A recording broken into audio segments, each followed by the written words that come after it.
Hi friends, welcome to centre Mactac. നമ്മുടെ വണ്ടി ഞാൻ ശരത്ത് തൃശ്ശൂർ. ഗഡിയോളെ ഇപ്പോൾ കുറച്ച് ദിവസമായില്ലേ ഈ നമ്മുടെ വണ്ടിയുടെ വീഡിയോ ചെയ്തിട്ട്.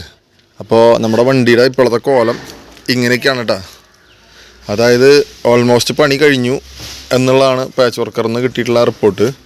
എന്നാലും കുറച്ചും കൂടി ഒന്ന് നോക്കാണ്ട് തിങ്കളാഴ്ച ആയിട്ട് ഈ നാളെയും കൂടി നോക്കിയിട്ട് തിങ്കളാഴ്ച നമുക്ക് വണ്ടി കൊണ്ടുപോകാൻ പറ്റുന്ന സെറ്റപ്പാക്കി തരാം എന്നാണ് പറയണത്. അപ്പോൾ ഓൾറെഡി റണ്ണിങ് ബോർഡിൻ്റെ ഈ ഭാഗം പാച്ച് എടുത്തിട്ടുണ്ട്. അവിടെ ഇനി പുട്ടി വർക്ക് ഉണ്ടാവും എന്ന് തോന്നുന്നുണ്ട്. ഈ സൈഡൊക്കെ പാച്ച് എടുത്തിട്ടുണ്ട്. ഈ സൈഡ് ഫിനിഷ് ആയിട്ടില്ല. ഡോറ് ഞാൻ പറഞ്ഞില്ലേ, ഡോറ് മാറ്റേണ്ടി വന്നിട്ടുണ്ട്. പിന്നെ ഇതൊക്കെയാണ് ഓവറോൾ കാര്യങ്ങളാണ് ഈ കാണിച്ചു തരുന്നത്. വേണ്ട ഈ സൈഡത്തെ തുരുമ്പൊക്കെ എടുത്ത് സെറ്റിങ്സ് ആക്കിയിട്ടുണ്ട്. ഇതൊക്കെ ഇനി ഫിറ്റിങ്സിൽ വരണതാണ്. ഡോറൊക്കെ കറക്റ്റ് അലൈൻ ആക്കിയിട്ടുണ്ട്. പിന്നെ ഈ സൈഡത്തെ ഡോർ ഇങ്ങനെ ബാക്കിലത്തെ 2 ഡോറ് മോശമായിരുന്നു. റണ്ണിങ് ബോർഡ് കിടക്കണണ്ട, റണ്ണിങ് ബോർഡ് ഈ കോലാക്കിയിട്ടുണ്ട്.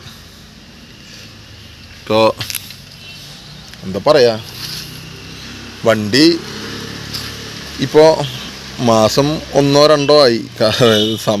എടുത്ത സമയത്തുള്ള വീഡിയോ നോക്കിയാലാണ് എന്നാണ് ഇതൊന്ന് തീരുമാനമുള്ളൂ.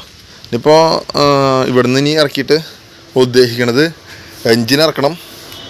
എൻജിൻ ഇറക്കിയിട്ട് A to Z അടിഭാഗത്ത് വല്ല പാച്ചോ കാര്യങ്ങളോ ഉണ്ടാകുന്ന എൻജിൻ ആ സമയത്ത് നോക്കണം. പിന്നെ ഇതൊക്കെ അഴിച്ച് പെയിൻറ്റ് ചെയ്യാൻ കൊടുക്കണം. ഈ വാൽവർ പിന്നെ ഈ സാധനങ്ങളൊക്കെ അഴിച്ച് പെയിൻറ്റ് ചെയ്യാൻ കൊടുക്കണം. ടൈമിങ് കവർ അഴിച്ച് പെയിൻറ്റ് ചെയ്യാൻ കൊടുക്കണം.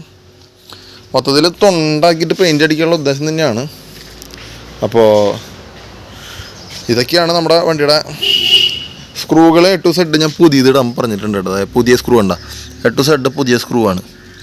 പിന്നിപ്പോൾ ഇതൊക്കെ ഉരച്ച് മറ്റേ തുരുമ്പിനെ ഉരച്ച് ഒന്നിനും പറ്റിയ നമ്മൾ തന്നെ പോയി ഒന്ന് ഉരച്ച് കൊടുക്കേണ്ടി വരും. അടുത്ത ആളെന്ന് പറഞ്ഞാൽ സുനിയേട്ടനാണ്.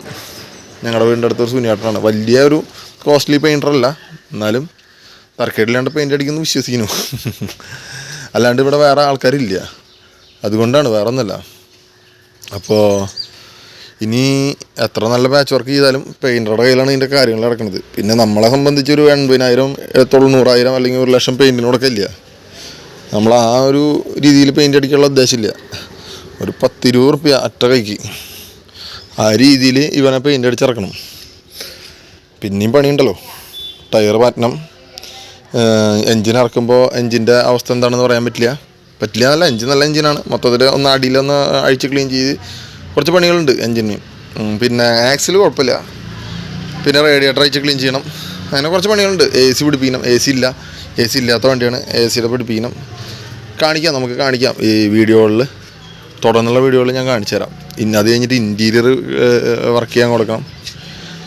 അടുത്ത നമ്മുടെ മീറ്റപ്പ് ആകുമ്പോഴേക്കും സാധനം സെറ്റാക്കി എടുക്കാനുള്ളൊരു ശ്രമത്തിലാണ്. അപ്പോൾ ശരി എന്നാ വെച്ചിങ്ങനെ.